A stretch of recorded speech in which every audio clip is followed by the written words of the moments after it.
बहुत समय पहले की बात है। विजयगढ़ राज्य पर राजा विक्रम सिंह का शासन था।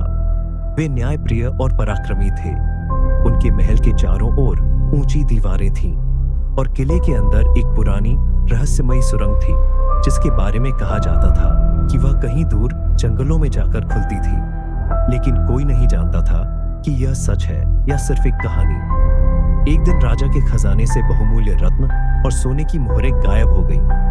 महल के सभी दरवाजे बंद थे, कोई बाहर नहीं गया था, फिर भी चोरी हो गई। राजा हैरान थे। उन्होंने सेनापति रणवीर को चोर का पता लगाने का आदेश दिया। राजा ने सोचा कि शायद गुप्त सुरंग के जरिए ही यह चोरी हुई होगी, लेकिन वह तो बरसों से बंद थी। उन्होंने सेनापति और कुछ भरोसेमंद सैनिकों के साथ मिलकर उस सुरंग की जांच करने का निर्णय लिया। रात के अंधेरे में राजा और उनके सैनिकों ने सुरंग में प्रवेश किया। सुरंग लंबी और संकरी थी। जैसे जैसे वे आगे बढ़े, उन्हें वहां दीवारों पर ताजे निशान दिखाई दिए, जैसे कोई हाल ही में वहां से गुजरा हो।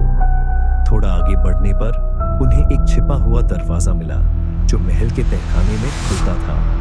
तभी उन्हें वहां किसी की आहट सुनाई दी। राजा ने सैनिकों को इशारा किया और जैसे ही दरवाजा खोला, सामने खजांची रघुनाथ खड़ा था, हाथ में सोने की मोहरें पकड़े हुए। राजा विक्रम सिंह ने गुस्से से कहा, रघुनाथ, यही वजह थी कि कोई बाहर गए बिना भी चोरी हो गई। रघुनाथ कांप उठा और सच उगल दिया।